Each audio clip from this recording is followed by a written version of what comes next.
ንጹዋ ፍቅረኛ ሕዝብ በሚበዛበትና ኃያል በሆነው በጄኒያ ከተማ በጣም ሀብታም የሆነ ነጋዴ ይኖር ነበር። ይህ ነጋዴ ብዙ አይነት ሸቀጣሸቀጥ በመረከብ ጭኖ ወደ ውጭ አገር በተለይም ወደ እስክንድሪያ ወስዶ ያጣራው ነበር። ከወጣቱነቱ ጀምሮ 50 ዓመት እስኪሞላው ድረስ ንግድ ከማካሄድና ሀብት ከማፍራት በስተቀር ሌላ የሚያስደስተው ነገር አልነበረም። 50 ዓመት ከሞላው በኋላ ግን ስለ ሁኔታው ያስብ ጀመር። ጊዜውን ሁሉ በንግድና ሀብት በመሰብሰብ ላይ ስላሳለፈው ትዳር ለመያዝና አባት ለመሆን ያሰበበት ወቅት አልነበረም። ስለሆነም ጥሮ ግሮ ያገኘውን ከፍተኛ ሀብት የሚያወርሰው ልጅ እንደሌለውና የወጣትነት ዘመኑን ማለፉን ሲገነዘብ በጣም አዘነ። በዚህ ሁኔታ እያለ በጂያ ከተማ በየዓመቱ ከሚከበረው የልጆች በዓል ደረሰ። በበዓሉ ቀን ሕፃናቱ በልዩ ልዩ ልብስ አሸብርቀው ማንነታቸው እንዳይታወቅ ፊታቸውን በምናምን ሸፍነውና ሌላ ሰው መስለው ወላጆቻቸውም ከሚገኙበት ስፍራ መጥተው ጨዋታ ያሳዩ ጀመር። የጄኒያው ነጋዴ በዚህ በዓል ስፍራ ተገኘ። ያ ሁሉ ወላጅ በተሰበሰበበት ሕፃናቱ ሲጨፍሩና የስፖርት እንቅስቃሴ ሲያሳዩ ወላጆቻቸው ባዩት ሁሉ ሲደሰቱ ነጋዴው የባሰ ሐዘንና ትካዜ አደረበት። ሐዘኑና ትካዜው ከሚሸከሙ በላይ ሲሆንበት በበዓሉ ቦታ መቆየት አላስችል ብሎት ወደ ቤቱ ገሰገሰ። ከዚያ ሲደርስ ወደ ሆና ክፍሉ ገብቶ እንዲህ ይል ጀመር። ምን አይነቱ አሳዛኝ ሰው ነኝ! ያልታደልኩ ፍጡር፣ መከረኛ ሰው። በባርና በይብስ ስንከራተት ኖርኩ። ለአደጋ እየተጋለጥኩ ላቤን እያፈሰስኩ እየወጣው እየወረድኩ ሀብትና ንብረት አካበትኩ። ነገር ግን የሁሉ ከንቱ ልፋት መሆኑን አሁን ገና ተገነዘብኩ። ወራሽ የለኝም። ስሜን የሚያስጠራ ልጅ እንኳን የለኝም። ከሞትኩ በኋላ ወዲያውኑ የምረሳ ሰው ነኝ። እንዴት ከዚህ ሁሉ ሁኔታ ለመድረስ ቻልኩ? በወጣትነቴ ዘመን ይህን ሁሉ ሳላመዛዘን እንዴት ቀረው? ትዳር አምሮኝ ያውቀው እንደውም ያስፈራኝ ነበር። ያስፈራኝም ስለነበር ነው ሚስት ሳላገባ የቀረሁት። ትዳር ያዝ፣ አባት ሁን፣ ሚስት እንፈልግልህ ብለው ምክር የሰጡኝ ወላጆች ነበሩኝ። እኔ ግን አልሰማኋቸው። ምክራቸውን ናቅኩት። ከዚያም አለፌ ምክራቸውን ጠለውባቸው እና ታዲያውን ሳየው ልጆች የወለዱ ወላጆች እንዴት የታደሉ ናቸው! ወራሽ አላቸው።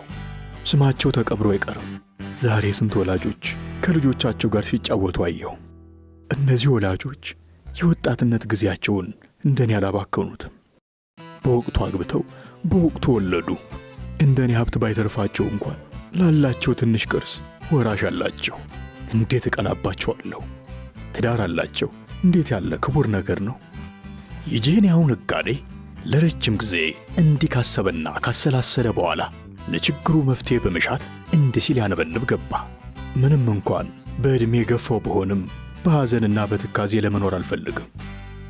ቢከፋ ሁኔታዬ ከወፎች ጋር ቢመሳሰል ነው።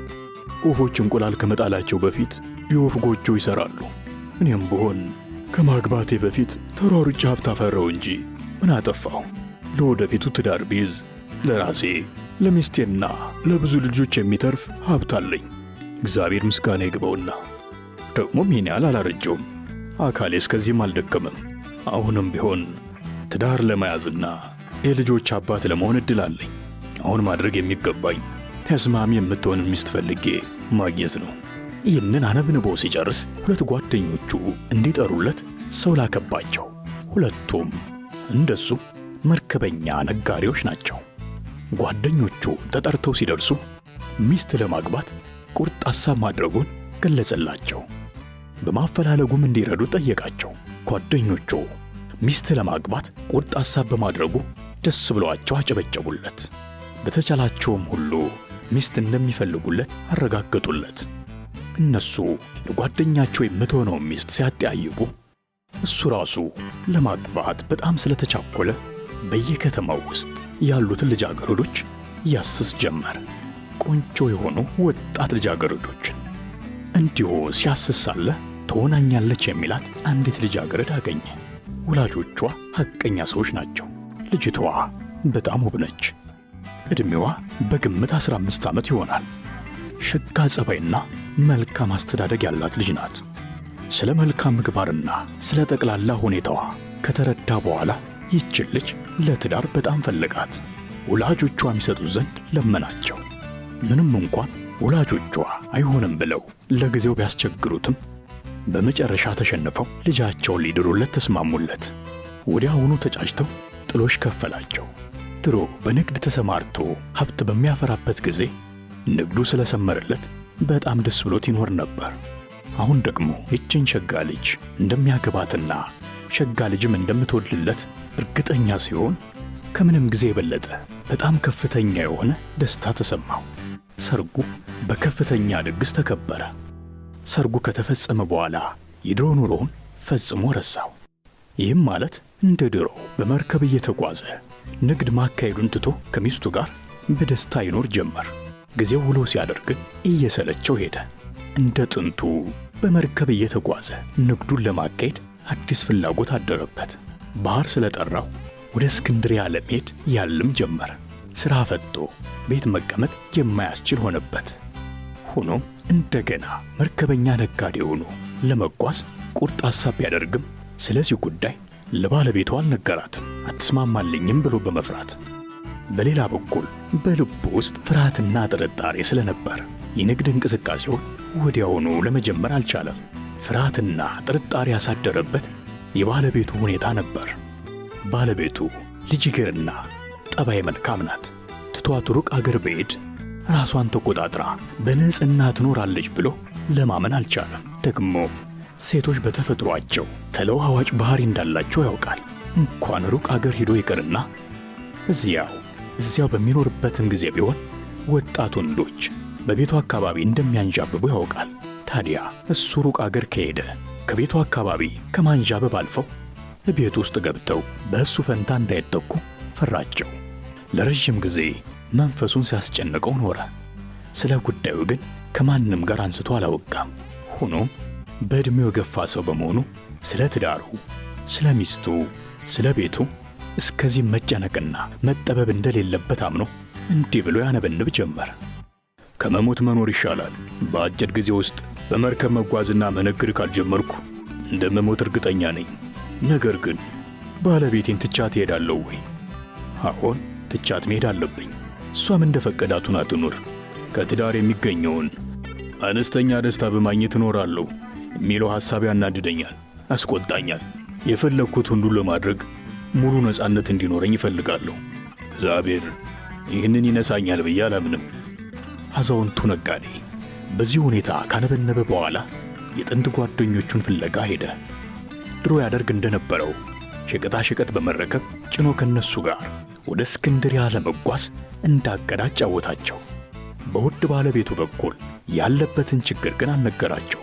እነሱ ለጉዞ እንዲዘጋጅና ንፋሱ ጥሩ በሆነበት ወቅት ጉዞ እንደሚጀምሩ ነግረውት ወደ ቤቱ ተመለሰ። ወደ ቤቱ እንደተመለሰ ሚስቱን ክፍሏ ውስጥ ብቻዋን አገኛትና እንዲህ አላት። ከሕይወቴ አብልጬ የምወድሽ ውድ ባለቤቴ፣ አንድ የምነግርሽ ነገር አለና እንዳታዝኝብኝ እለምንሻለሁ። የእግዚአብሔር ፍቃድ ከሆነ ድሮ አደርገው እንደነበረው ሁሉ ወደ እስክንድርያ ለመሄድ አስቤያለሁ። ንግድ ሥራዬና ሙያዬ ስለሆነ በውሳኔ ቅር እንደማትሰኝብኝ ተስፋ አለኝ። ቤቴ፣ ንብረቴ፣ መልካም ስምና ዝና እንዲሁም ብዙ ወዳጆች ለማፍራት የቻልኩት በዚሁ የንግድ ሥራ አማካኝነት ነው። ለአንቺም ቢሆን በዚህ ከተማ ማንኛውም ሴት የሌላትን ጌጣጌጥ፣ ልብስና ሌላም ነገር የገዛውልሽ ከማካሄደው ንግድ ላይ ባገኘሁት ትርፍ ነው።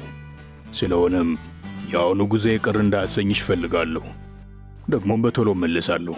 የአሁኑ ጉዞ የሰመረልኝ ከሆነ የመጨረሻው ጉዞ ይሆናል። ከዚህ በኋላ ሌላ ጉዞ አላደርግም። እኔ እስክመለስ ድረስ ያለኝን ሀብትና ንብረት የምታስተዳድሪው አንቺ ትሆኛለሽ። ከመሄዴ በፊት ግን አንዳንድ የምለምንሽ ነገሮች አሉ። በሌላ አነጋገር ማናቸውም ነገር የጋራችን መሆን አለበት። እዚህ ብቻሽን ትቼሽ ጉዞ ሲሄድ ወጣት ውብና ልበ ሩሩ ልጅ መሆንሽን የምረሳ ይምሰልሽ። እኔ በሌለውበት ብዙ ወንዶች እንደሚመኙሽ አውቃለሁ። እኔ በሌለውበት ቁርጥ ሐሳብ እንደምታደርጊ ባውቅም ልጅነትሽንና ውበትሽን ሳይ ሌላ ወንድ ሳታውቂ እኔ እስክመለስ ድረስ ችለሽ የምትቆይ አይመስለኝም። ይኸውም ማንኛውም ሥጋ ለባሽ ከዚህ አይነት ፈተና ሊገለል አይችልምና ነው። ስለሆነም እኔ በሌለሁበት ሌላ ወንድ ብታውቂ ቅር አልሰኝም። ተፈጥሮሽ ያስገደደችሽን እንድታደርጊ ፈቅጄልሻለሁ። ሆኖም እስከተቻለሽ ድረስ ቃል ኪዳንሽን ሳታፈርሽ እንድትቆይኝ አደራ እልሻለሁ። በአንቺ ላይ የበላይ ጠባቂ አላደርግብሽም። ራስሽን ጠብቂ። ማንኛውም ሴት ልታደርገው የምትፈልገው ነገር ካለ ከበላይ ሆኖ የሚቆጣጠራት ሰው ቢኖርም ባይኖርም ለማድረግ የፈለገችውን እንድታደርግ የሚያግዳት ኃይል የለም። አንቺም ስጋ ገፋፍቶሽ ሌላ ወንድ ለማወቅ ከተገደድሽ አድርጊው። ነገር ግን በአደባባይ እንዳታደርጊው ተጠንቀቂ። በአደባባይ አድርገሹ ከታወቀ አንቺንም እኔንና ወላጆችሽን ሁሉ አፍረት ላይ ይጥለናል፣ ያዋርደናል። እናም በንጽህና ለመኖር ሳትቺ ከቀረሽ ጉዳዩን በሚስጥር እንድትይዥው የተቻለሽን ሁሉ አድርጊ፣ ስማችን እንዳይጎድፍ። ይህንን ማድረግ እንዴት እንደሚቻልሽ እኔ ገልጽልሻለሁ። እንደምታውቂው በከተማችን ውስጥ ብዙ መልከቀና ወንዶች አሉ። ከእነዚህም መካከል አንዱን ብቻ መርጠሻች። ከመረጥሽው ወንድ ጋር የፈለግሽውን አድርጊ። የመረጥሽው ወንድ ግን ወሮ በላ ወይንም አታላይ ወይንም መጥፎ ስም ያለው ሰው እንዳይሆን። ከእንዲህ አይነቱ ወንድ ከዋልሽ ዋለ ማደረ የሰራችሁት ሁሉ ገሃድ መውጣቱ አይቀርም። ስለዚህ የምትመርጭው ወንድ አዋቂና በጣም ጥንቁቅ መሆን ይገባዋል። የዚህ አይነቱን ሰው መርጠሽ ካሽ ሚስጥርሽን አያባክንብሽም። ይሄንን እንዳትረሽ እለምንሻለሁ። ሌሎች ሴቶች የዚህ አይነት ምክር ሲሰጣቸው የሚሰጡትን አይነት ምላሽ እንዳትሰጭኝ እፈልጋለሁ። እነሱ የሚሰጡት ምላሽ እንዲህ የሚል ነው። ባለቤቴ እንዲህ ስትል ምን ማለት ነው? ስለ እኔ እንዲህ ያለ የተሳሳተ አስተያየት ሊኖርህ እንዴት ቻለ? እንዴት ገመትክ? ኧረ እግዚአብሔር ያድርገው። እኔም የሰጠኝን ምክር እፈጽማለሁ ብዬ ቃል ልገባልህ አልችልም። እንዲህ ያለ ኃጢአት መስራት ይቅርና ካሰብኩት እንኳን መሬት ተከፍታ ብትውጠኝ እመርጣለሁ ነው የሚሉት። ውዷ ባለቤቴ እንደዚህ ያለውን ምላሽ እንድትሰጭኝ አልፈልግም። አንቺ ንጽህናሽን ጠብቀሽ ለመኖር እንደምትፈልጊ ያውቃለሁ። እስከቻልሽ ድረስ ንጽህናሽን ጠብቀሽ እንድትኖሪ ምኞቴ ነው፣ ስሜትሽን ለመቆጣጠር ሳትቺ ከቀረሽ በስተቀር። ደጉ የጀነዋ ነጋዴ ይህንን ብሎ ሲጨርስ የሚስቱ ፊት ቀላ፣ ሰውነቷ ተንቀጠቀጠ። ለትንሽ ጊዜም መናገር አቅቷት ዝም ብላ ቆየች። በኋላ ግን ሰውነቷን ተቆጣጠረችና እንዲህ ስትል መለሰችለት። ውዱና ደጉ ባለቤቴ፣ አሁን በተናገርኸው ሁሉ እንደተረበሽ ከዚህ ቀደም በሕይወቴ ሙሉ ተረብሼ አላውቅም። እንዲህ ያለ ነገር ሰምቼ አላውቅም። ጠበዬን እያወቅ እንዲህ ያለ ስህተት ልትቆጠቢ አትችይም ትለኛለህ? በዕድሜ ወጣት ስለሆንኩ አንተ በሌለህበት የጋብቻ ቃል ኪዳናችንን ሳናፈርስ ለመኖር የምችል አይመስልም? የተናገርከው ቃል ሁሉ መንፈሴን በጣም ረብሾታል፣ ሰውነቴን ማንቀጠቀጠው እና አሁን ምን ብዬ መልስ እንደምሰጥ ቸግሮኛል። ለአንተ ታማኝ ሳልሆን ከምቀር ብቻ ሳይሆን ለአንድ አፍታ እንኳን ታማኝ ላለመሆን ከማስብ እግዚአብሔር መሬት እንዲሰነጠቅ አድርጎ እዚያ ቢወረውረኝ፣ እጅ እግሬ ተቆርጦ ቢጣል እና ክፉና አሰቃቂ ሞት ብሞት እመርጣለሁ። ምንስ ቢሆን እንዲህ ያለ ኃጢአት እንዴት እፈጽማለሁ? ትእዛዝን ሁሉ እንደምፈጽም ንጽህናዬን ይዤ እንደምጠብቅህም ላረጋግጥልህ እወዳለሁ። በእኔ ላይ ጥርጣሬ አይኖርህ። ይልቁንም ሌላ የምታዘኝ ወይንም የምትፈልገው ነገር ካለ ንገረኝ። ፍቃድን ሁሉ ለማሟላት ዝግጁ ነኝ። ነጋዴው በሚስቱ መልስ በጣም ስለረካ ደጉ ነጋዴ እንባ አውጥቶ አለቀሰ፣ የደስታ እንባ። ቀጥሎም እንዲህ አላት። ውድ ባለቤቴ፣ የፈለግኩትን ቃል ኪዳን ስለሰጠሽኝ ይህንንም ቃል ኪዳን እንድትጠብቂ እለምንሻለሁ። በማግስቱ የደጉ ነጋዴ የሥራ ባልደረቦች ጉዞ እንዲጀምሩ ሰው ልከው አስጠሩት። እሱም ባለቤቱን ተሰናብቷት ሲሄድ እግዚአብሔር በሰላም ያቆይሽ አላት። እሱና ባልደረቦቹ የመርከብ ጉዞአቸውን ተያዙት። ከጥቂት ቀናት በኋላ እስክንድርያ ደረሱ። ከዚያ ከደረሱ በኋላ የወሰዱትን ሸቀጣሸቀጥ ሲሸጡና ለመልስ ጉዞአቸው የሚያስፈልጋቸውን አዳዲስ ሸቀጣሸቀጥ ሲገዙ ረጅም ጊዜ ቆዩ። የነጋዴው ሚስት ብቻዋን ነበር የምትኖረው። በሥራ የምትረዳትና የምትላላካት አንዲት ትንሽ ልጅ ብቻ ነበረቻት። ጊዜው ውሎ ሲያድር ይህች ልጅ ባሏን ቀስ በቀስ ትረሳው ጀመር። በከተማው ያሉ ወጣቶች ስለ ነጋዴው ጉዞ መሄድ ሲሰሙ ልጅቷን ለመጠየቅ መምጣት ጀመሩ። በመጀመሪያ ቤቷ ቁጭ ብላ ለነሱ ሳትታይ ትኖር ነበር። እነሱ ግን በየቀኑ ቤቷ አጠገብ መጥተው ሙዚቃ ሲጫወቱና ሲዘፍኑ ስትሰማ በመስኮቱ ሆና እነሱ ሳይዋት ታያቸው ነበር። ዘፈናቸውንና ጭፈራቸውን ስለወደደችው ስሜቷ ይቀሰቀስባት ጀመር። በዚያ አላቆመችም።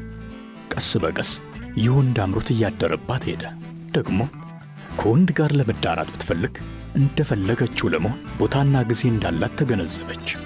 ምክንያቱም የሚቆጣጠራት ማንም ሰው አልነበረምና። ቀጥሎ የባሏን ምክር አስታውሳ የባሌን ምክር መስማት አለብኝ አለች ለራሷ። ሌላ ወንድ ካማረሽ እንዳሻሾኝ ብሎኛል። ንጽሕናዬን ጠብቄ ለመኖር ካልቻልኩ አዋቂና ጥንቁቅ ወንድ እንድመርጥ እንጂ ከማንም ወራዳ ጋር እንዳልዳራ መክሮኛል።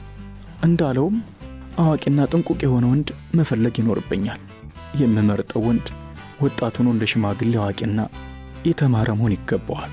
ባሌ እንድመርጥ ያሳስበኝ የዚህ አይነቱን ፍቅረኛ ነውና።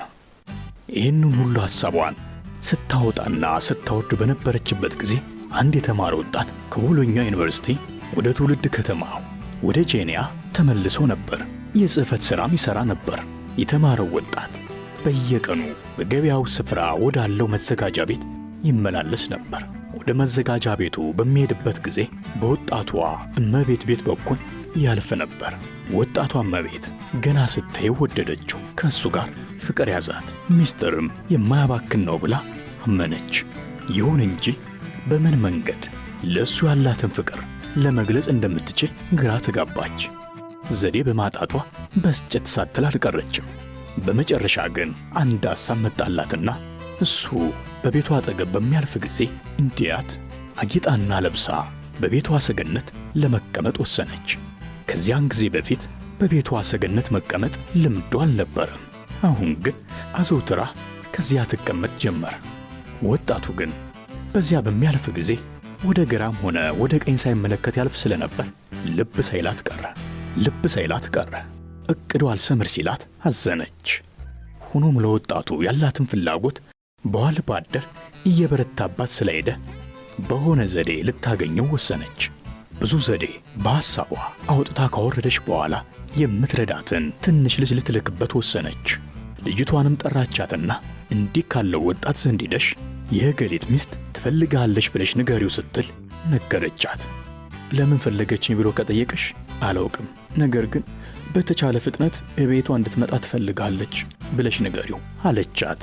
ትንሽቱ ልጅ መልእክቱን ለማድረስ ወጣቱ ዘንድ አመራች። ወጣቱ ራት ተጋብዞ ከጓደኞቹ ጋር ራት በመብላት ላይ መሆኑን ተነገራት። ልጅቷ ወደ ተነገራት ቤት አመራች።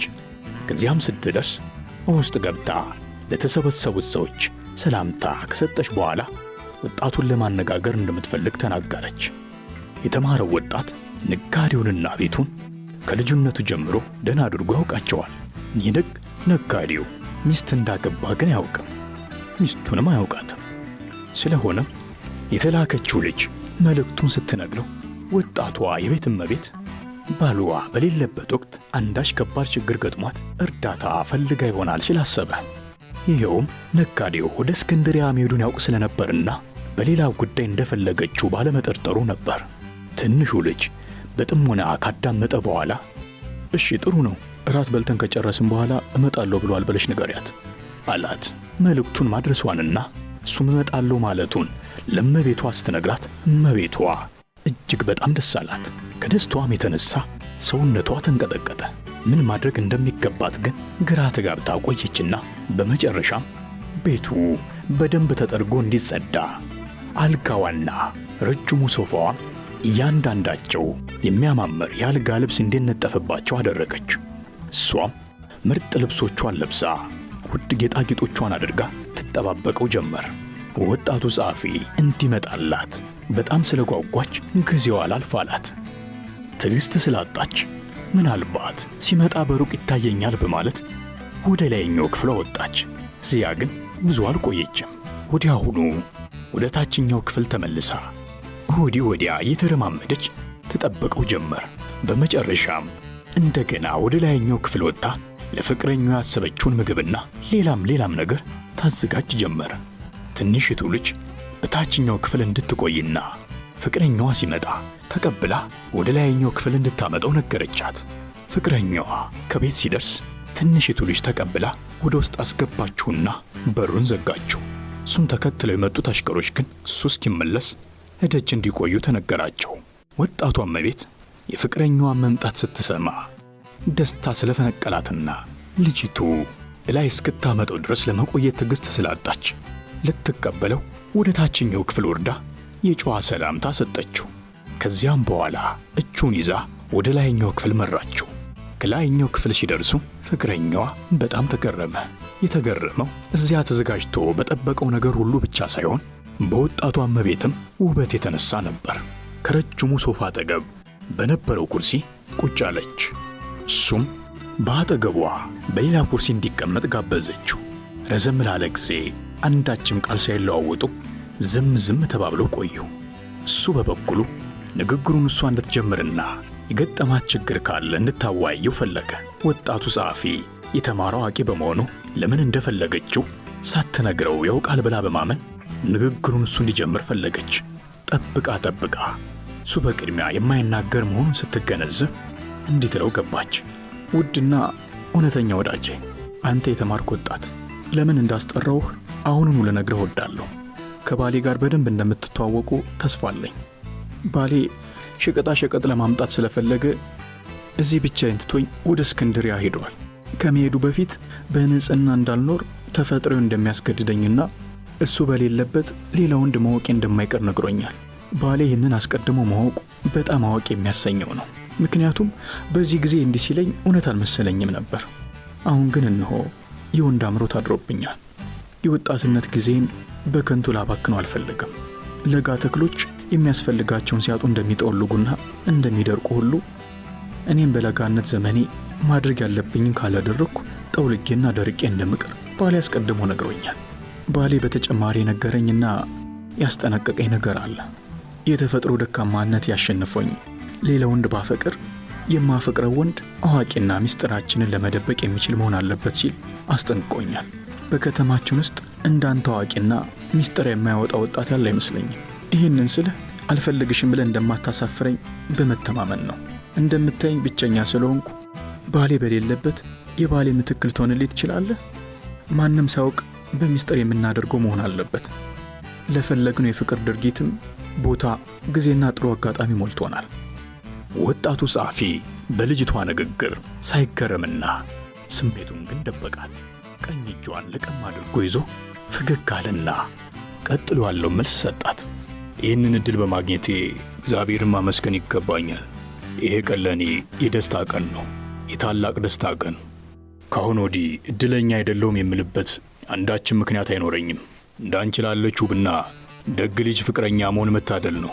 እኔና አንቺ እንዴት ያለ የደስታ ጊዜ ለማሳለፍ እንደምንችል ሳስብ ናለ ይዞራል። ከእኔ ይበልጥ ዕድለኛ ሰው የትም የሚገኝ አይመስለኝም። ሆኖም ፍቅራችን እንዳንጨርስ እንቅፋት የሚሆነን ነገር በመኖሩ ሳላዝን ልቀር አልችልም። ወጣቷ እመቤት ፍቅራቸውን የሚያደናቀፍ መሰናክል ይኖራል ብላ አላሰበችም ነበር።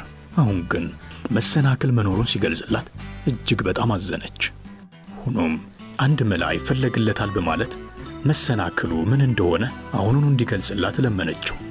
መሰናክሉ ከጊዜ በኋላ ሊወገድ የማይችል ከባድ መሰናክል አይደለም አላት። አየሽ፣ በቦሎኛ ዩኒቨርሲቲ ሲማርበት በነበረበት ጊዜ የከተማው ነዋሪዎች በገዣቸው ላይ አምፀው ተነሱ። እኔና ጓደኞቼ ይህንን አመፅ የቆሰቆሳችሁት እናንተ ናችሁ ተብለን ተከሰስን። በዚህ ምክንያት ታስረን ነበር። ምንም እንኳን የታሰርኩበት ጉዳይ መሰረተ ቢስ ቢሆንም ታስሬ ሕይወት አደጋ ላይ በወደቀበት ሰዓት እግዚአብሔርን ተማጽኜ ቃል ኪዳን ገባው። ከእስር ቤት ከተፈታውና እንደገና ከዘመን ወዳጅ ጋር ለመቀላቀል ከበቃው ዓመቱን ሙሉ በጾም እንደማሳልፈውና በዳቦና ከዳቦና ከውሃ በስተቀር አንዳችም ነገር እንዳልቀምስ፣ በዚህም ጊዜ ከግብረ ሥጋ ደስታ አድርጌ በንጽህና እንደምኖር ተስያለሁ። ይህንን ስለት ከተሳልኩ የዓመቱ አብዛኛው ክፍል አልፏል። ቀሪው ጊዜ በጣም አጭር ነው። ፍቅረኛሽ እንዲሆን ከመረጥሽ ዘንድ በዚሁ እንድትጸኝ እንጂ ሌላ ወንድ ፍለጋ እንዳትሄጂና የስለት ጊዜ እስኪፈጸም ድረስ በትዕግስት እንድትጠብቅኝ እለምንሻለሁ። የቀረው ጊዜ ይህን ያክል ረጅም አይደለም። በጾም እንዲያግዘኝ ባደርጉ ኑሮ ጊዜው ገና ድሮ ባለፈልኝ ነበር። ጾሙን የሚከፋፈለኝ ሰው ባገኝ ይፈቀድልኝ ነበርና ፍቃድሽ ከሆነ ለወንድሞቼም ሆነ ለወዳጆቼ ወይንም ለዘመዶቼ አድርጉልኝ ያላልኳቸውን አንቺ እንድታደርጊልኝ እለምንሻለሁ። ይኸውም ቀሪውን ጊዜ ይበልጥ እንድናሳጥረው ነው። ጊዜውን ካሳጠርነው የሥጋ ፍቃዳችንን በፍጥነት ለመፈጸም እንችላለን። ቀሪው ጾም ጊዜ 60 ቀን ብቻ ነው። ፍቃድሽ ሆኖ ግማሹን ቀን አንቺ ብትጾሚልኝ ጊዜውን በግማሽ እናሳጥረዋለን ማለት ነው። እናም ጾሙን ሳታጓድይ በእውነተኛነት መፈጸም ይኖርብሻል። እንዲህ ካደረግሽም የደስታ ጊዜያችን ሩቅ አይሆንም እና ፍቃደኛ መሆን አለመሆንሽን አሁኑኑ ብትነግሪኝ ደስ ይለኛል አላት። ፍቅረኛዋ ጋር የሥጋ ግንኙነት ሳታደርግ እስከዚህ ጊዜ ድረስ መቆየት አስቸጋሪ መስሎ ቢታያትም እስከ 30 ቀን ጾሙን ሳታፈርስ በትክክለኛነት እንደምትጾም ቃል ገባችለት። ከዚያ በኋላ ከቤት ወደ ገበያው ስፍራ በሚመላለስበት ጊዜ የእሷ ቤት በመንገዱ የሚገኝ እንደመሆኑ መጠን ብዙ ጊዜ መጥቶ እንደሚጠይቃት አረጋገጠላትና ተሰናብቷት ወጣ። ወጣቷም ቤት በማግስቱ መጾም ጀመረች። ነግቶ እስኪመሽ ድረስ ዳቦና ውሃ እንጂ ሌላ ነገር እንደማትቀምስ ቁርጥ ሐሳብ አደረገች። 3 ቀናት ካለፈ በኋላ ፍቅረኛዋ ወጣት ወደ ገበያው ስፍራ ሲሄድ ሳለ እግረ መንገዱን ቤቷ ደርሶ ገባ አለ። ለረጅም ጊዜ ሲጫወቱ ቆዩና ለመሄድ ሲነሳ ጾሙን ጀመርሽ እንዴ አላት። እንዴታ ስትል መለሰችለት። እና ጾሙን ለመቀጠልና እስከ ፍጻሜው ለመድረስ ወስነሻል? እንዴታ እስከ መጨረሻው ቀን ድረስ ጾማለሁ። ተሰናብቷት ሄደ። እሷም ቃሏን ጠብቃ በየቀኑ ጾሟን ቀጠለች። 8 ቀናት ከማለፋቸው በፊት የሰውነቷ ሙቀት እየበረደ በመሄዱ በተለምዶ የምትለብሳቸውን ቀላል ልብሶች ለመቀየርና የሚሞቅ ጸጉሯም ልብስ ለመልበስ ተገደደች። ጾሙን በጀመረች በ15ኛው ቀን ፍቅረኛዋ እንደገና ሊጠይቃት መጣ። በጣም ከመክሳቷና ከመዳከሟ የተነሳ ቤት ውስጥ እንኳን ወዲያ ወዲህ ማለት እንደተሳናት ተረዳ። እሷ ግን ምንም ብትከሳና ብትደክም ጾሙን ለማቋረጥ ሐሳብ አልነበራትም። እስከ መጨረሻው ቀን ድረስ ዝንፍ ሳትል ለመጾም ቆርጣ ነበር። ከዚያ በኋላ የሚጠብቃትን ደስታ በማስታወስ አዋቂው ጸሐፊ በጣም መክሳቷንና መዳከሟን አይቶ ፊትሽ ምን ሆነ? ጤናሽስ እንዴት ነው? ጾሙን ለመጾም በመወሰንሽ ሳትጸጸች እንዳልቀረሽ አምናለሁ። የኔ ፍቅር ግድ የለም ብቻ በርቺ። ግማሹን ጊዜ አስኪደነዋል። ስለዚህ ቃልሽን ሳታጥፊ እስከ መጨረሻው ቀን በርቺ አላት። በርቺ ሲላት መንፈሷ ስለጠነከረ ቀሪዎቹ 15 ቀናት በፍጥነት እንደሚያልፉላት አመነች። 20ኛውን ቀን አሳለፈች። በገጿ ላይ የነበረው ቀለም ወደመ። በጣም ከመክሳቷና ከመዳከሟ የተነሳ ለግብረ ሥጋ የነበራት አምሮት እንዳልነበር ሆነ። አዋቂው ጸሐፊ እንድጾም ያደረገኝ የግብረ ሥጋ ፍላጎቴን ለመግደል መሆን አለበት ስትል አሰበች። በዚህ ብልሃተኛነቱ ሳላደንቀው አላልፍም። ይህም ሆኖ እስከ መጨረሻው ቀን ድረስ ለመጾም አሁንም ቁርጠኛ ሆነች። የጾሙ ጊዜ ሊፈጸም 1 ቀን ብቻ ሲቀረው አዋቂው ጸሐፊ መጥቶ እንዲጠይቃት ሰው ላከችበት። መጥቶ አልጋዋ ላይ ተኝታ ሲያት ጾሙ ለማለቅ 1 ቀን ብቻ ሲቀረው ቃሏን ለማጠፍ ወስና እንደሆነ ጠየቃት። ኦ የኔ ፍቅር ስትል መለሰችለት። እኔ አንተን ያፈቀርኩህ በግብረ ሥጋ ፍላጎት ተነሳስቼ ነበር። አንተ ለኔ ያለ ፍቅር ግን ከዚህ የተለየና የላቀ መሆኑን ተረድቻለሁ። አንተ ለኔ ያለ ፍቅር ፍጹም የሆነ ፍቅር ነው። ስለሆነም በሕይወት እስካለን ድረስ ሁልጊዜም ቢሆን አደንቅሃለሁ። እንደ ፍጹም ወዳጅም እቆጥርሃለሁ። ንጽሕናዬን ጠብቄ እንድኖር እንዳስቻልከኝ እቆጥረዋለሁ። የራሴን፣ የባለቤቴን፣ የዘመዶቼንና የወላጆችን መልካም ስምና ክብር እንድጠብቅ አስችለኛልና ባለቤቴንም ሳላመሰግነው አላልፍም። ከመሄዱ በፊት ጥሩ ምክር ሰጥቶኝ ነበርና በእሱ ምክር በመመራቴም ልቤን ደስ ብሎታል። አንተንም ከማመስገን በስተቀር ላደረክልኝ ሁሉ ውለታ ምላሽ ለመሆን የሚችል አይመስለኝም። ወዳጆቼም ቢሆኑ ሊክሱ አይችሉም አለችው። አዋቂውና ደጉ ጸሐፊ ዓላማው ግብ እንደመታለት ካየ በኋላ ውቢቷን እመቤት ተሰናብቷት ከመሄዱ በፊት ለወደፊቱ የሥጋ ፍላጎት ቢያስቸግራት ሰውነቷን በጾም እንድታዳክምና ንጽሕናዋን እንድትጠብቅ መከራት። ከዚያ በኋላ ውቢቷ እመቤት ባሏ እስኪመጣ ድረስ በንጽሕና ኖረች። ባሏ ወደ ሀገሩ ከተመለሰ በኋላ በሚስቱና በወጣቱ ጸሐፊ መካከል ተፈጥሮ ስለነበረው ፈተና ምንም አልሰማም። ሁለቱም ደመቃብር ዝግት አድርገው ይዘውት ነበር። ለዚህ ቻናል አዲስ ከሆኑ ሰብስክራይብ ማድረግዎን እንዳይረሱ። የአንገት ጌጡ ከቢሮ ሰራተኛ ቤተሰብ አትወለድም። በውበትና በቁንጅና ከታደሉት ልጃገረዶች አንዷ ነበረች። ለጥሎሽ የሚሆን ገንዘብ አልነበራትም። በሀብታምና በዝነኛ ሰው ለመታወቅ አጋጣሚውም ተስፋውም የላት። ስለሆነም የትምህርት ሚኒስቴር ባልደረባ የሆነ አንድ ተራ ጸሐፊ ለማግባት ተገደደች። ለምቾት ኑሮ እንደተፈጠረች ብታምንም ባለጸጋ ባል ባለማግባቷ ሁሌ እንዳዘነች ናት። የመኖሪያ ቤቷ ጉስቅልና፣ የግድግዳዋ መፍረስ፣ የወንበሮቿ አሮጌነት ያበሳጫታል። ሴቶች ሁሉ የሚመኟቸውንና የሚቀኑባቸውን ዕውቅና ዝነኛ ወንዶች ለማስተናገድ የምታስችል ንጹሕና መዓዛው የሚያውድ አነስተኛ ቤት ለመከራየት ታስብ ነበር። ውድ ዋጋ ያላቸው ልብሶችና ውድ ጌጣጌጦች ለእሷ የተፈጠሩ ቢመስላትም ዕንቁና ልዑል ነፍሷ እስኪጠፋ ብትወድም ከእነዚህ አንዱም አልነበራት። ለመደሰት ብልህ ለመሆን ወንዶች ውበቷን እንዲያደንቁላትና በፍቅር እንዲወድቁላት ለማድረግ የነበራት ምኞት ይህ ነው አይባልም። እንዲወድቁላት ለማድረግ የነበራት ምኞት ይህ ነው አይባልም። አንድ ገዳም ውስጥ አብራት ትማር የነበረች አንዲት ሀብታም ጓደኛ አለቻት። ልትጠይቃት ግን አትፈልግም። ምክንያቱም ጠይቃት በተመለሰችበት ቀን ብስጭት ትላለች። ክፉኛ ተስፋ ትቆርጥና የጸጸት እንባዋን ስታጎርፎ ትውላለች። አንድ ቀን ማታ ባሏ ዳጎስ ያለ ፖስታ በእጁ ይዞ እየፈነደቀ ወደ ቤት ገባ። እንቺ ይህን አምጥቼልሻለሁ ብሎ ፖስታውንም ለሚስቱ ሰጣት። እሷም ተቀበለችውና ተለው ቀደደችው። በውስጡም በትመት የተጻፈበትንና እንዲህ የሚል ካርድ አወጣች። የትምህርት ሚኒስተሩና ባለቤታቸው ወይዘሮ ጆርጅ ጥር 18 ቀን ሰኞ ማታ በሚኒስተሩ መኖሪያ ቤት በሚደገሰው የዳንስ ምሽት ላይ ሙሴ ሎዋንዚልና ባለቤታቸው እንዲገኙላቸው በትህትና ይጠይቃሉ ይላል።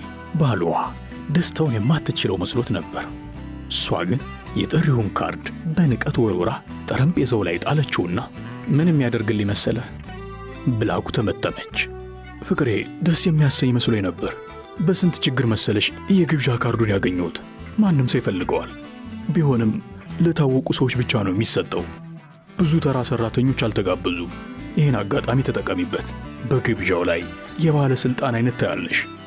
በቁጣይን ተመለከተችውና በመቅበጥበጥ ስሜት እንዲህ ያለ ግብዣ ላይ የሚሄደው ምን ለብሼ ነው ብላ ጠየቀችው። የልብሷን ነገር አላሰበበትም ነበር።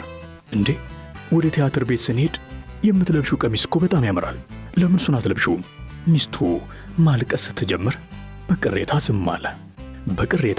ዝም አለ። በመጨረሻ እንዲህ አለች፣ እኔ ቀሚስ የለኝም። ስለሆነም ወደ ግብዣ ቦታው መሄድ አልችልም። ይህ ጥሪውን ካርድ ሚስቱ ከእኔ የተሻለ ቀሚስ ላላት ጓደኛ ስጠው። በጣም ቅር አለው። ጉዳዩን ግን በቸልታ ሊያልፈው አልፈለገም። ማቴልድ እስቲ እናስብበት። ብዙ ጊዜ የማይፈጅና ለሌላ ጊዜም የሚያገለግል አንድ መጠነኛ ቀሚስ ስንት ይፈጃል? ቆጣቢ ባሏ ሳይቆጣና ሳይነጫነጭ ሊሰጣት የሚችለውን የገንዘብ ልክ እያሰላች ለጥቂት ደቂቃ ዝም አለች። በመጨረሻ እያመነታች እንዲህ አለች፣ አንድ ቀሚስ የሚፈጀውን ገንዘብ በትክክል መገመት ባልችልም 400 ፍራንክ የሚበቃ ይመስለኛል አለች። ለዓመት በዓል መዋያ ብሎ 400 ፍራንክ አስቀምጦ ነበር። ሁሉንም ስለጠየቀች እንደ መደንገጥ አለ። የሆነው ሆኖ በጣም ጥሩ ነው፣ ፍራንኩን ሰጥሽና ቀሚስ ታሰፊያለሽ አለ። የጥሪው ቀን ተቃረበ። ቀሚሷ ተሰፍቶ ሊያልቅ ተቃርቧል። ወይዘሮ ሎዋዚል ግን ያዘነች፣ የተቆጨችና የተከፋች መሰለች። አንድ ማታ ባሏ ባለፈው 2-3 ቀናት እንግዳ አመል አምጥተሻል፣ ምን ነው የሆንሽው ነገር አለ ብሎ ጠየቃት። የማደርገው የአንገት ጌጥ ምንም የለኝም፣ አንድ ፍሬ እንኳን። ድህነቴን እያስነበብኩ ግብዣ ላይ ከምገኝ በቀር ይሻለኛል ብላ መለሰችለት። ወቅቱ ስለሆነ በተፈጥሮ አበባ ብታጌጪ አያስነውርም፣ እንደሚያምርብሽ ደግሞ ምንም ጥርጥር የለኝም። ደግሞ በ10 ፍራንክ ውብና ቄንጠኛ አበባ መግዛት ትችያለሽ። በሐሳቧ አልተስማማችም። አይሆንም አለች። በሀብታም ሴቶች መካከል ያለምንም ጌጣጌጥ ከመታየት የከፋ አሳፋሪ ነገር የለም አለች። ከዚያም ባሏ ጮክ ብሎ እንዴት ያለን ጅሎች ነን! ለምን ወደ ጓደኛሽ ወደ ወይዘሮ ፎረስቲ ዘንድ ሄደሽ የአንገት ጌጧን አትዋሽም? በቂ ውቂያ ስላላችሁ ልታፍሬ አይገባም አላት። እውነትህን ነው አለች በደስታ እየፈነደቀች። ከእሷ ዘንድ መጠየቅ እንደምችል አላሰብኩትም ነበር። በሚቀጥለው ቀን ወደ ጓደኛዋ ቤት ሄደችና ችግሯን አወያየቻት። ወይዘሮ ፎረስቲ ከቁም ሳጥኗ ውስጥ የጌጣጌጥ ማስቀመጫ ሙዳይ አወጣችና ወዳጄ ምረጭና ውሰጂ ብላ ሰጠቻት። ወይዘሮ ሎያዚ ሙዳዩን ከፈተችና መምረጥ ያዘች። በመጀመሪያ የአንገት ሐብሎችን፣ ቀጥሎ ሌሎች የወርቅ መስቀሎችን እያገላበጠች አየች። ቀጥሎ በልዩ ጥበብ የተሠራ የዕንቁ ማርዳ አነሳችና ወደ ቁም ሳጥኑ መስታወት ተጠግታ ሞከረችው። ልትወስደውም ልትተውም መወሰን አቃታት። አመነታች። ያሉሽ ጌጦች እነዚህ ብቻ ናቸው ብላ ጓደኛዋን ጠየቀች። አዎ፣ ሌላ የለኝም። ከእነዚህ ውስጥ የሚስማማሽን መውሰድ ትችያለሽ። እንደ ድንገት በጌጥ ከተንቆጠቆጠች ትንሽ ጥቁር ሳጥን ውስጥ ከሁሉም የላቀ የአልማዝ ማርዳ አገኘች። ከደስታዋ የተነሳ የልቧ ትርታ ጨመረ። እጆቿ እየተንቀጠቀጡ አነሳችና ከቀሚሷ በስተላይ አንገቷ ላይ አደረገችው። በጣም ደስ አላት። ከመቸኮሏ የተነሳ ድምጿ እየተንቀጠቀጠ ይህንን ልታውሽን ትችያለሽ? ይህን ብቻ ብላ ጠየቀች። አዎ ውሰጂው፣ አረ ውሰጂው። ደስታው ፈነቀላትና ጓደኛዋን እቅፍ አደረገቻት። ከዚያም የተዋሰችውን የአልማዝ ማርዳ ይዛ ወደ ቤቷ ሄደች። የዳንሱ ምሽት ደረሰ። ወይዘሮ ሉዝ አምሮባት ነበር። በሷ ልክ ውብ፣ ደም ግባቷ ማራኪ፣ ደስተኛ ሌላ ሴት ወይዘሮ አልነበረችም። ሹማምንት ልብ ብለው አዩዋት፣ ስሟን ጠየቋት፣ ተዋወቋት። የውጭ አገር እንደራሴዎች ከእሷ ጋር ለመደነስ ቋመጡ። የትምህርት ሚኒስተሩ ሳይቀር ዓይናቸውን ጣሉባት። ባገኘችው ክብርና አድናቆት ሰከረች። በደስታ ባህርም ዋኘች። ውበቷ ያስገኘላትን ጣፋጭ ድል ብዙ ጊዜ ስትመኘው የነበረውን የመደሰት አምሮት ቀሰቀሰባትና በከፍተኛ ስሜት ደነሰች። ከሌሊቱ 10 ሰዓት ሲሆን ዳንሷ በቃ። ባሏ ከሌሎች 3 ሰዎች ጋር አንድ ትንሽ ሳሎን ውስጥ ተቀምጦ እንቅልፍ ያንገላታው ነበር። ወቅቱ ክረምት ስለነበር ስጦታ የምትደርበውን መናኛ ካፖርት ይዞ ባሏ ሊቀበላት ተነሳ። ካፖርቱንም ወርውሮ ትከሻዋ ላይ ጣለላት። ወይዘሮ ሎያዜ ግን ሌሎች ሀብታም ሴቶች ልዩ ባለ ፀጉር ካፖርታቸውን ሲደርቡ አይታ የእሷን መነኛ ካፖርት ናቀችው፣ አሳፈራት። ሌሎች ሴቶች ሳያዩዋት ለመውጣት ተጣደፈች።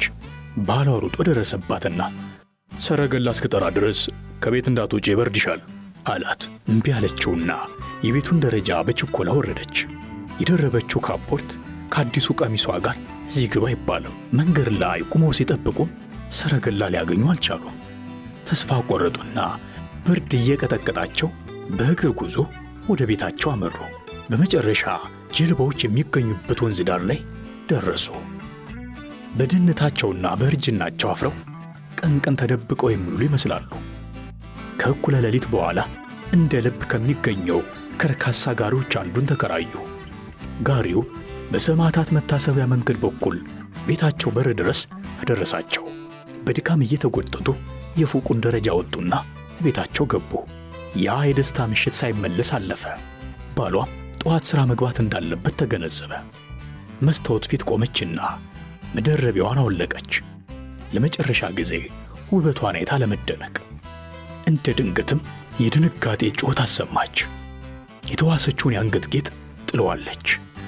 ባሏ ልብሱን በማውለቅ ላይ እንዳለ ምን ሆነሻል ብሎ ጠየቃት።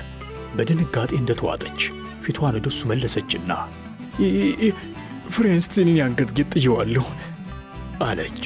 በቅሬታ አኳኋን ብድግ አለና ምን አልሽ? እንዴት ይጠፋል? ሊሆን አይችልም አለ። የቀሚሷን እጥፍ እያራገፉ ፈለጉ። ጉንፏ ውስጥ፣ ካፖርቷ ኪስ ውስጥ ፈለጉት፣ አላገኙትም። ከግብዣው ቤት ስንወጣ ሁሉ አንገትሽ ላይ መኖሩን አረጋግጠሻል ብሎ ጠየቃት። መውጫው በር ላይ ስደርስ ዳስሼ መኖሩን አረጋግጫለሁ አለች። እንግዲያውስ በመንገድ ስንሄድ ቢጠፋ ኑሮ ሲወርቅ እንሰማው ነበር። ጋሪ ውስጥ ጋሪ ውስጥ መሆን አለበት የወደቀው አላት። የጋሪውን ቁጥር ታስታውሰዋለህ ብላ ጠየቀችው። አላውቀውም አለ። ተስፋ በቆረጠ መንፈስ እርስ በርስ ተያዩ። ሙሴ ሊዋዝ ልብሱን እንደገና ለበሰና እስቲ በመጣንበት መንገድ በኩል ሄጄ ልፈልገው ድንገት ቢገኝ አለ። አልጋ ላይ ወጥታ ለመተኛት አቅም አነሳትና የማታ ልብሷን እንደለበሰች ቀረች። ከጠዋቱ 1 ሰዓት ገደማ ባሏ ተመልሶ መጣ። ፈልጎ ሊያገኘው አልቻለም።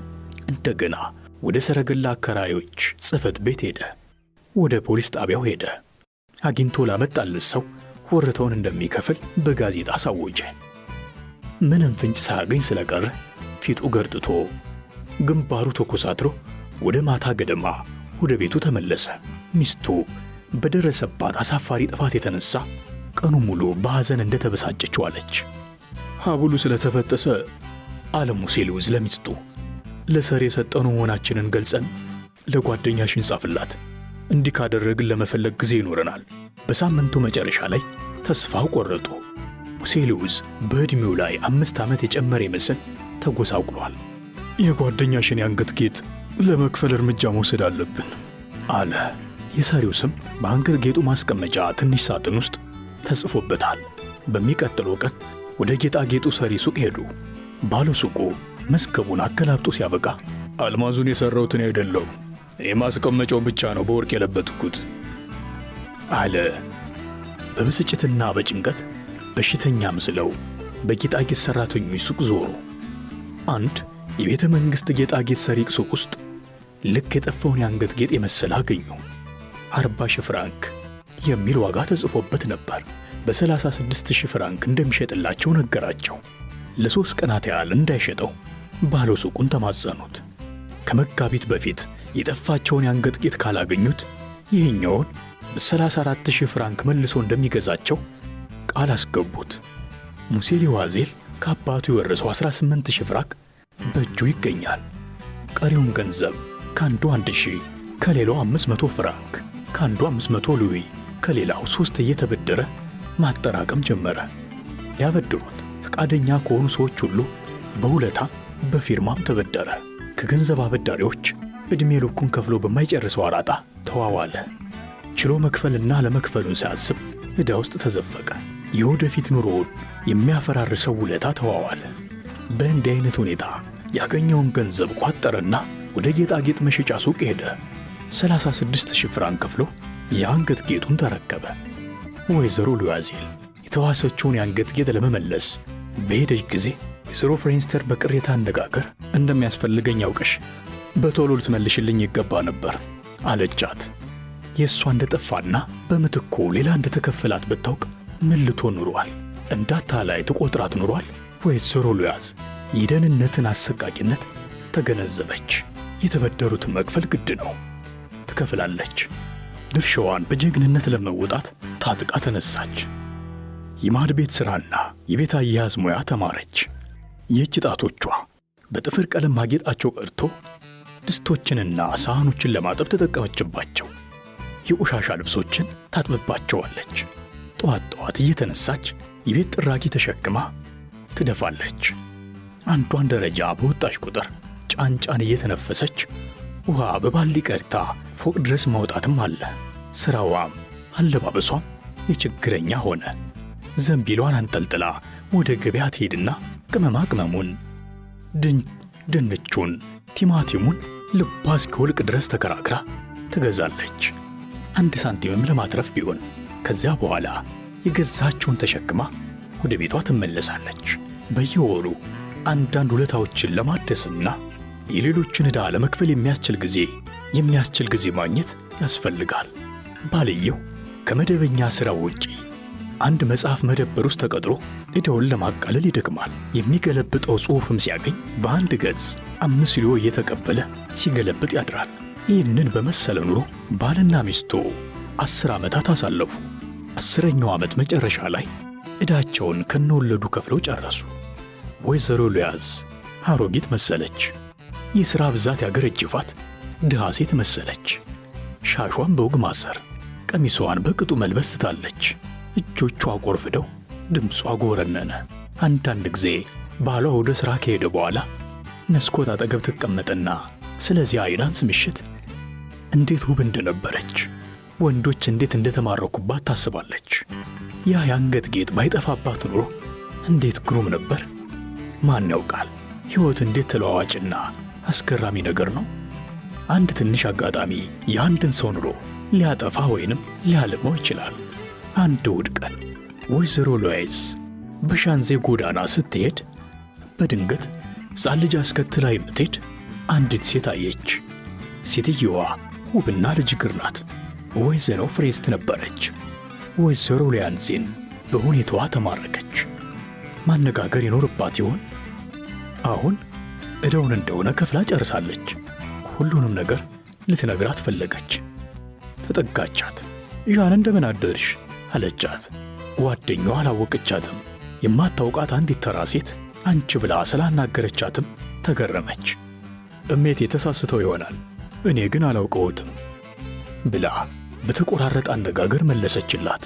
አልተሳሳትኩም፣ ማልቲድ ሎዋዚል ነኝ። ጓደኛዋ በመደነቅ ኦ የኔዋ ምስኪን ማልቲድ እንዴት አርጅተሻል ብላ ጮኸች። እውን ለመጨረሻ ጊዜ ከተገናኘን በኋላ ብዙ የችግር ዓመታት አሳልፌያለሁ። በአንቺ የተነሳ ብዙ ስቃይቻለሁ። በእኔ የተነሳ? ምክንያቱ ምንድን ነው?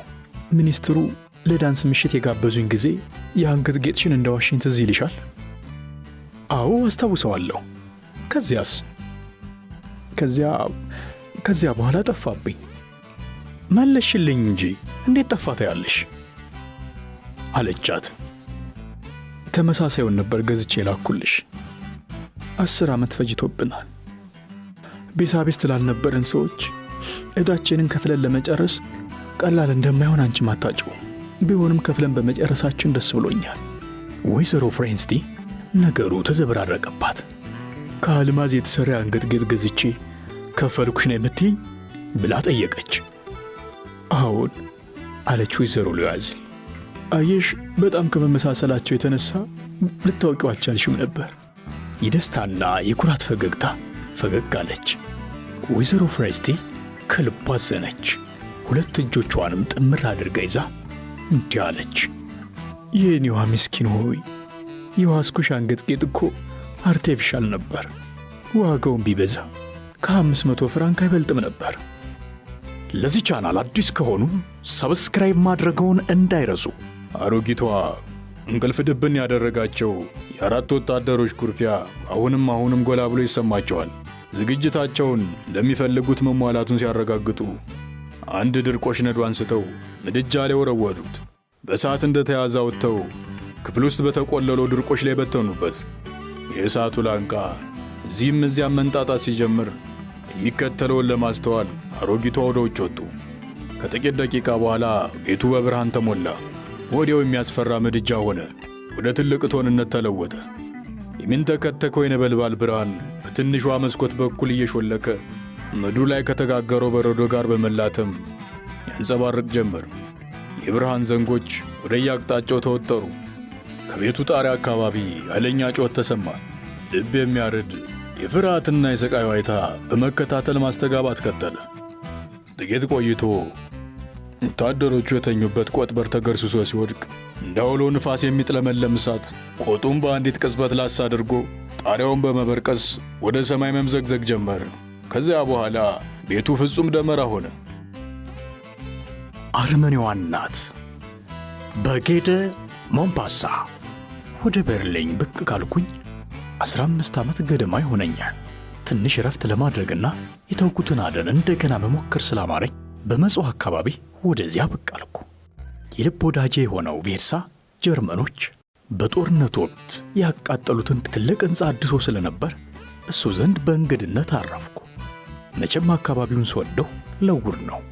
በዚህ ዓለም ላይ ልዩ የማራኪነት ኃይል ያላቸው አንዳንድ አስደሳች ስፍራዎች አሉ።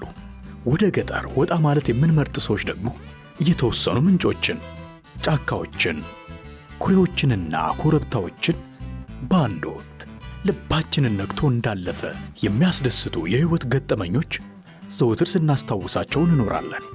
የበርሊን ግን የተለየ ነው። በበኩሌ የምወደው መላውን ክፍለ ሀገር እንጂ ነጥዬ የማደላለት የለም። ብትንትን ብለው በየቦታው በሚታዩ ጫካዎች መሃል ለመሬት ደም እንደሚያስተላልፉ የደም ስሮች እየተሽለከለኩ ከሚጠማዘዙ ጅረቶች በየቀኑ የተለያዩ አይነት ዓሣዎችን እናጠምዳለን። አንዳንዶቹን እንዲያውም ለመታጠብና ለዋና እንጠቀምባቸው ነበር። ይህ ብቻ አይደለም። አነስ ያሉትን ጅረቶች ዳር ተገትሎ በሚበቅለው ሰንበሌጥ ውስጥ ዘወትር የምናድናቸው ቆቆች መቼም ቢሆን አይረሱኝም። ታዲያ በእንግድነት ቆይታዬ ወቅት አንድ ቀን ከወዳጄ ሴርባል ጋር ለአደን እንወጣለን። ከፊት ለፊት እያናፉ ኩስ የሚሉትን ሁለት ውሾች እየተመለከትኩ መሬቱን በኃይል ላለመርገጥ እንደ ፍየል ጢብ እያልኩ እራመዳለሁ። ሴርባል 100 ሜትር ያህል ራቅ ብሎ ከኔ በስተቀኝ ያለውን አልፋ የሚባል እጽዋት የበቀለበትን መስክ ያስሳል። ከፊቴ የተገሸረውን ቁጥቋጦ አለፍ እንዳልኩ አንድ የፈራረሰ የገጠር ቤት አየሁ። ምናቤ በድንገት ባለፉት ጊዜያት ላይ አተኮረ። ያንን ቤት በ1869 ባየሁት ጊዜ የነበረበት ሁኔታ ትዝ አለኝ። በወይን ተክል የተሸፈነ፣ በግቢው ዶሮዎች የሚርመሰመሱበት ነበር። አሁን ግን አጽሙ ብቻ ቀርቷል። አዘንኩ። ከሞተ ቤት ይበልጥ የሚያሳዝን ምን ነገር አለ? አእምሮዬ በሐሳብ የኋሊት ከማፈግፈግ አልገታ በማለቱ ብዙ ያለፉ ሁኔታዎች በሰልፍ መክተልተል ጀመሩ።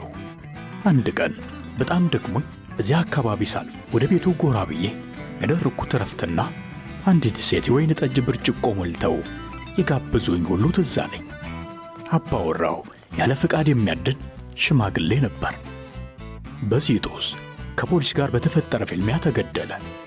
ልጅየው ረጅምና ቀጭን ሲሆን እንደ አባቱ ኃይለኛ አዳኝ እንደሚወጣው ያስታውቅ ነበር። እኔ በዚያ ጊዜ እንዳየሁት ትውስ ይለኛል። የአካባቢው ነዋሪዎች ያልሰለጠነ እያሉ ነበር ቤተሰቡን የሚጠሩት። ይህ ግን ስማቸውን የቅጽል ስማቸው በውል አላውቅም። በእኔ ማዶ በጥንቃቄ ጎበጥ የሚለውን ሴርባልን ጠራሁት። በረጅም እርምጃው ቀልጠም እያለ መጣ። እዚህ ቤት ውስጥ ይኖሩ የነበሩ ሰዎች ምን አጋጠማቸው ስል ጠየቅኩት። የሚከተለውን ታሪክ ነገረኝ። ጦርነቱ እንደተጀመረ የ30 ዓመት ዕድሜ የነበረው ልጃቸው በፈቃደኝነት ተመዝግቦ ከሰራዊቱ ጋር ወደ ጦር ግንባር ዘመተ። በእርግጥ እናቱ ብዙ ገንዘብ ስለነበራቸው በልጃቸው መሄድም ብዛም ያዘንላቸው አልነበረም። አሮጊቷ ከመንደሩ ርቆ በሚገኘውና ጫካው ጠርዝ ላይ በተሰራው በዚህ ገለልተኛ ቤት ውስጥ ለብቻቸው መኖር ጀመሩ። መቼም ፍርሃት የሚባል ያውቃቸዋል ማለት ዘበት ነው። እሳቸውም ልክ የባላቸውንና የልጃቸውን አይነት ነበሩ። ጠንካራ፣ ረጅም፣ ቀጭን አሮጊት። ሲስቁ አይቻቸዋለሁ የሚል ሰው ለአሳር ነው። ቀልድ በጭራሽ አያውቁም። ሁል ጊዜ ኮስታራ ናቸው። በእርግጥ የገጠር ሴቶች ሳቅ እንደማያበዙ የታወቀ ነው። ባይሆን ወንዶች ናቸው እንጂ ሴቶች ሳቃቸው የተቆጠበ ነው። ለዚህ ደግሞ ምክንያት አለው። የገጠር ሴቶች ሕይወት ለውጥ የሌለውና ሰልች ስለሆነ ነፍሳቸው ዘወትር በሐዘን ቀጭማ የምትኖር ናት። ገበሬው ግን ለየት ይላል።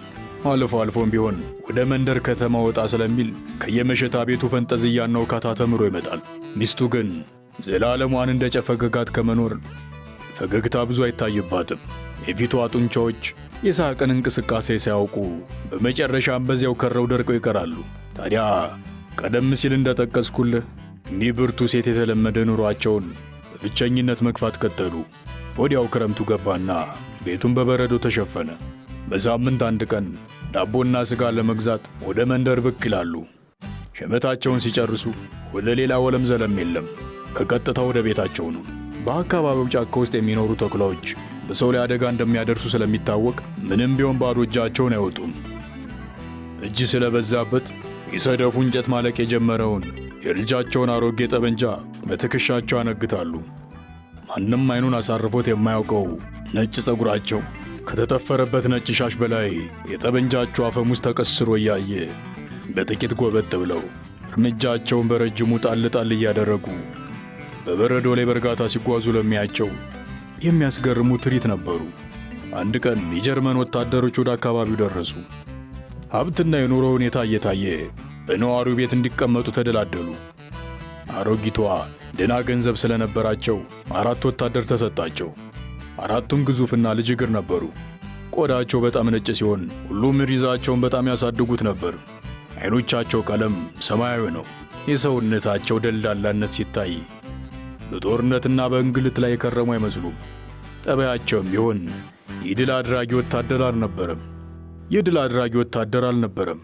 4 ወጣቶች ከአሮጊቷ ጋር መኖር ከጀመሩበት ቀን ጀምሮ ከልብ ይጨነቁላቸውና ያስቡላቸው ጀመሩ። ድካምና ወጪ እንዳይበዛባቸው የሚችሉትን ሁሉ ያደርጋሉ።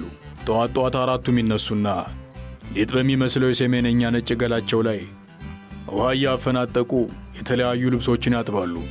ሴትየዋም ምግባቸውን ለማብሰል ወዲህ ወዲያ ይላሉ።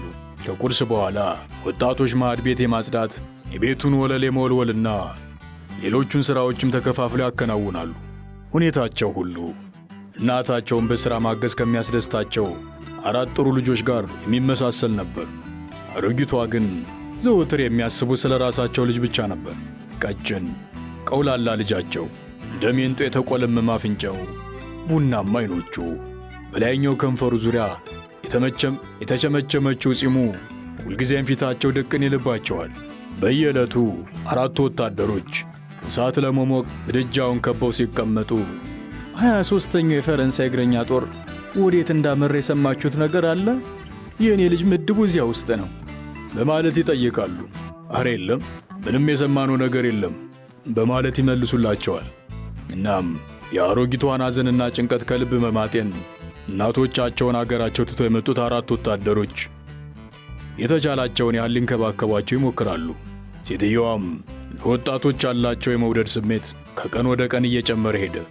አካባቢውም ነዋሪ ስለ 4ቱ ጀርመናውያን አስተያየት ሲሰነዝሩ እነዚህ 4ቱ ያለ ጥርጥር በደንብ ተመችቷቸዋል ይሉ ነበር። አንድ ቀን አሮጊቷ ብቻቸውን ተቀምጠው ሳለ አንድ ሰው በበረዶ የተሸፈነውን መስክ እያቋረጠ ወደ ቤታቸው ሲያመራ ይመለከቱታል። ማንነቱን ለመለየት ብዙ ጊዜ አልወሰደባቸውም። የመንደሩ ፖስተኛ መሆኑን አወቁ። አጠገባቸው እንደደረሰ አንድ የታጠፈ ወረቀት አቀበላቸው። ልብስ በሚሰፉ ጊዜ የሚጠቀሙበትን መነጽር ከማህደሩ አወጡና በጥሞና ማንበብ ጀመሩ። ደብዳቤውም እንዲህ የሚል ነበር። ሜቴ፣ ይሄ ወረቀት ዞሎት የመጣውን ዜና እጅግ እንደሚያሳዝነው ታውቃለሁ። ልጆ ቪክቶር በትናንትናው ዕለት በመድፍ ጥይት ተመትቶ ሙቷል። አካሉም ለ2 ተቆርጦ ነበር። በወቅቱ አጠገቡ ስለነበርኩ ማንኛውንም ሁኔታ በሚገባ ለመመልከትና መሞቱንም ለማረጋገጥ ችያለሁ። የልጆና የኔ ምድብ ከመጀመሪያው አንስቶ በአንድ ጓድ ውስጥ በመሆኑ የሚደርስበትን ነገር ሁሉ ለእርሶ እንዳሳወቀዎት አደራ ብሎኝ ስለነበር እነሆ ይህንን ደብዳቤ ልኬዎሎታለሁ። ሰዓቱን ከኪሱ አውጥቼ እኔ ዘንድ ያስቀመጥኩለት ስለሆነ ጦርነቱ ሲያበቃ አምጥቼ አስረክቦታለሁ። ከሰላምታ ጋር ሴዛር ሪቡ በ23ኛው እግረ ጦር ተራ ወታደር። እናም ይኸውልህ፣ እናትየውም አላለቀሱም። ብቻ በቆሙበት እንደ ምሰሶ ደርቀው ቀሩ። ጸጥ እንዳሉ ድንጋጤያቸው በማየሉ መላ አካላቸው በመደንዘዙ ሐዘን ሊሰማቸው አልቻለም። ቪክቶር የተገደለው በፍቃዱ ሄዶ ነው አሉ በሐሳባቸው። ከዚያ ቀስ በቀስ እንባ በዓይናቸው ግጥም አለ። ልባቸው በሐዘን ጎርፍ ተጥለቀለቀ። የተለያዩ ሐሳቦች በየተራ ብቅ እያሉ ይጎነታትሏቸው ጀመር። ልብን የሚያሾርና መንፈስን የሚያሰቃይ ሐሳቦች ትልቁን ልጃቸውን ከዚያ ቀን በኋላ እንደ ወትሮ ሊስሙት አይችልም። በቃ ፖሊሶች አባትየውን ገደሏቸው። ጀርመኖች ደግሞ ልጃቸውን ቀጠፉባቸው። በመድፍ ጥይት እንደ ዳቦ ቆረሱት። አስፈሪው ድርጊት ሲፈጸም የታያቸው መሰላቸው። የልጃቸው ጭንቅላት ተቀንጥሶ ሲወድቅ የተበለጠጡ ዓይኖቹ አንድ ነጥብ ላይ አፍጥጠው ዘወትር ሲናደድና ሲቆጣ እንደሚያደርገው ጭምጭም ያለውን የሪዙን ጫፍ በጥርሱ ሲያኝክ ሁሉም ወለል ብሎ ታያቸው። ግን ከሞተ በኋላ አስከሬኑን ምን አድርጎት ይሆን? ፖሊሶቹ ባላቸውን ከገደሉባቸው በኋላ ጥይቷ ግንባራቸው መሃል እንደተሰነቀረች አስከሬኑን እንደላኩላቸው ሁሉ የልጃቸውንም ሬሳ ቢልኩላቸው ምን ነበረበት? ድንገት የሰዎችን ድምፅ ሰሙና ሐሳባቸው ተቋረጠ። ጀርመናውያን ወታደሮች ከመንደሯ መመለሳቸው ነበር። ደብዳቤውን በፍጥነት ቀሚሳቸው ኪስ ውስጥ ከተቱና እንባቸውን ከዓይናቸው ላይ ካባበሱ በኋላ በተረጋጋ መንፈስ ሰላምታ ቀርበው ተቀበሏቸው። ልክ እንደ ወትሮው 4ቱም ወጣቶች ደስ ብሏቸው ይሳሳቁ ነበር። አንድ ደህና ጥንቸል ይዘዋል። ምናልባት ከአንዱ ጋር የሰረቁት ሊሆን ይችላል። ጥሩ ምግብ እንደሚያበሏቸው ለአሮጊቷ በምልክት ገለጹላቸው። አሮጊቷም ወደዚያው ምሳቸውን ለማዘጋጀት ተፍተፍ ማለት ጀመሩ። ጥንቸሉን መግደል ግን አቃታቸው። መቼም የመጀመሪያቸው እንደማይሆን ቢታወቅም ያን ዕለት ግን እምቢ አላቸው። ከወታደሮቹ አንደኛው ጆሮ ጉንዱ ላይ በቡጢ ሲመታው ትንሹ አውሬ ጭጭ አለ። ቆዳውን ከቀዩ ስጋ ላይ መግፈፍ ግን አላወካቸውም።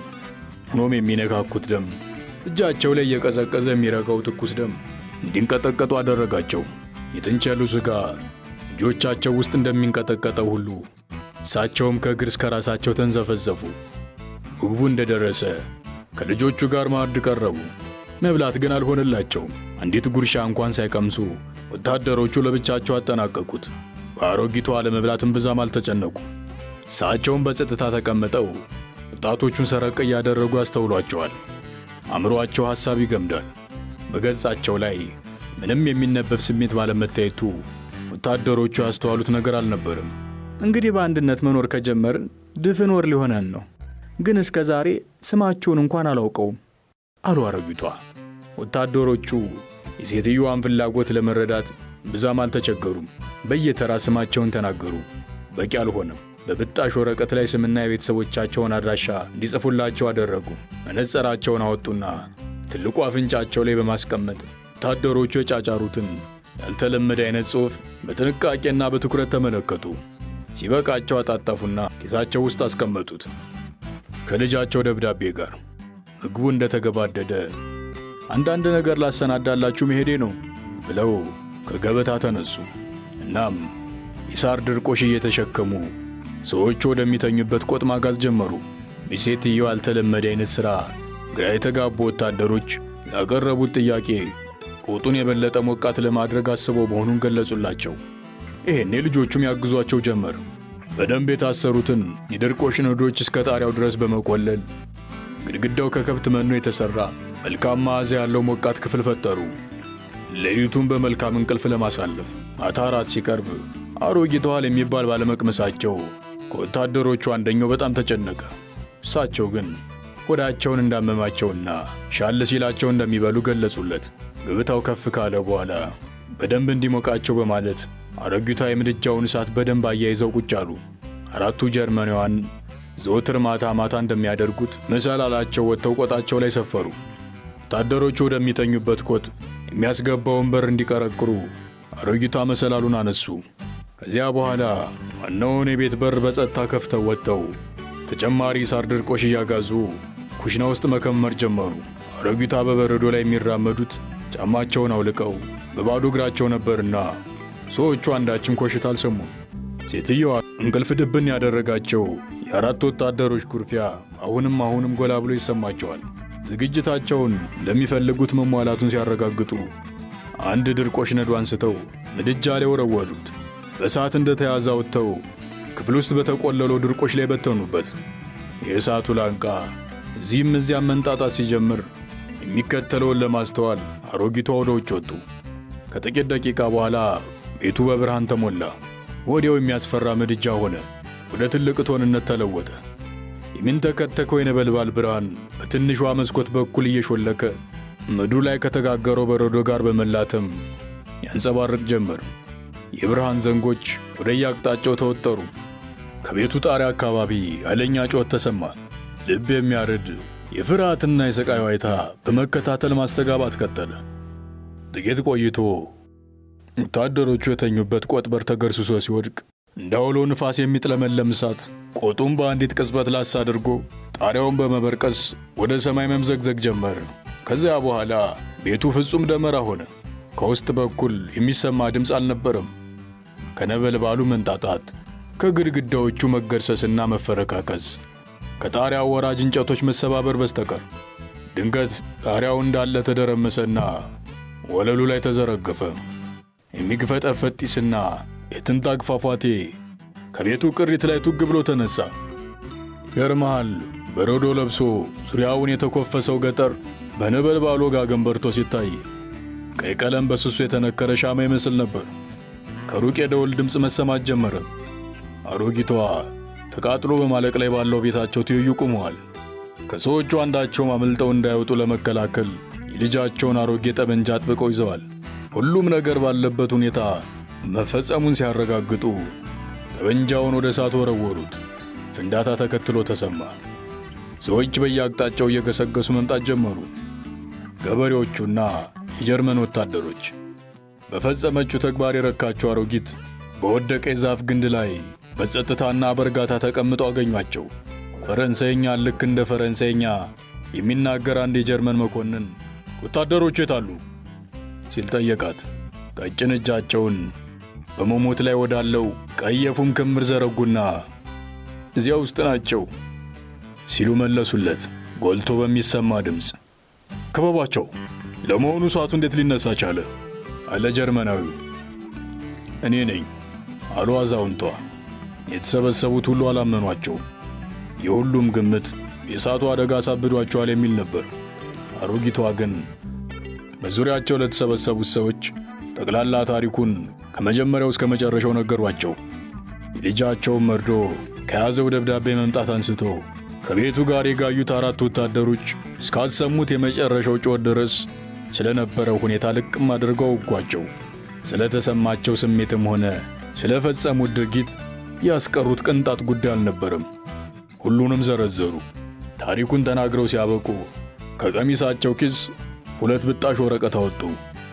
ለመለየት እንዲረዳቸው መነጽራቸውን አውጥተው ዓይኖቻቸው ላይ ጣል አደረጉት። አንደኛውን ወረቀት አነሱና ዙሪያቸውን ለተኮለኮሉት ሰዎች እያሳዩ ይህኛው ቪክቶር ሞት ነው። ቀጥሎ ደግሞ ሁለተኛውን ወረቀት ከፍ አድርጎ አሳዩና ራሳቸውን ወደ እሳቱ አቅጣጫ እየነቀነቁ ይህ ደግሞ የእነርሱን ስሞች የያዘ ነው፣ ለቤተሰቦቻቸው ለመጻፍ እንድትችሉ ታስቦ የተዘጋጀ አሉ። ረጋ ባለ ሁኔታ እጃቸውን ዘረጉና ለቆመው ጀርመናዊ መኮንን ወረቀቱን ሰጡት። ስለተፈጸመው ድርጊት የሚገልጽ ደብዳቤ ለዘመዶቻቸው መጻፍ አለብህ። ሁሉንም የፈጸምኩት እኔ መሆኔንም ገለጽላቸው። እኔ ቪክቶሪያ ሲሞን ያልሰለጠንኩ ሴት መሆኔንም ጻፍላቸው። አደራ እንዳትረሳ አሉት። መኮንኑ በጀርመንኛ ቋንቋ አንዳች ትእዛዝ ሰጠ። አሮጊቷ ከመቅጽበት ተያዙና ከቃጠሎ የተረፈውን የቤታቸውን ትኩስ ግድግዳ ተደግፈው እንዲቆሙ ተደረገ። ወዲያው 12 ወታደሮች 20 ሜትር ያህል ራቅ ብለው ከፊት ለፊት ተደረደሩ። እሳቸው ግን ፍንክች አላሉ። ነገሩ ምን እንደሆነ ገብቷቸዋል። በጸጥታ ቆመው የሚከተለውን መጠባበቅ ጀመሩ። መኮንኑ አጠር ያለ ትእዛዝ አሰማ። የእሩምታ ተኩስ አስተጋባ። አንዲት ነጠላ ተኩስ መጨረሻ ላይ ለብቻዋ ለጠቀች። አሮጊቷ በቁመታቸው ሙሉ አልወደቁም። 2 ቋንጃቸው የተቆረጠ ይመስላል። መሬቱ ላይ ዘፋሉ። ጀርመናዊ መኮንን ወደ እርሳቸው ቀረበ። አካላቸው 2 ቦታ ላይ ተቆርጧል። በአንደኛው እጃቸው የልጃቸውን ደብዳቤ ጨምደድ አድርገው ይዘውታል። በደም ተለውሳለች። ወዳጄ ሴርዋል ጨዋታውን ሲደመድም ጀርመኖቹ የወታደሮቻቸውን ደም የተበቀሉ መስሏቸው የኔን መንጻ አቃጠሉት አለና በዝግታ ተዋጠ። እኔ ግን በዚህ ቅጽበት የማስበው ስለዚያ አጽሙ ብቻ ተገትሮ በቀረው በዚያ የገጠር ቤት ውስጥ የዶግ ዓመት ስለሆኑት 4 ጨዋ ወጣቶች እናቶችና ግድግዳውን ተደግፈው ስለተረሸኑት ሌላኛዋ እናት ጀግንነት ነበር። ከዚህ ሐሳቤም ሳልመለስ ወደ መሬት ጎንበስ ብዬ አንዲት ድንጋይ እንደ ዘበት አነሳው። በእሳቱ ተለብልባ የጠቆረች ድንጋይ ነበረች።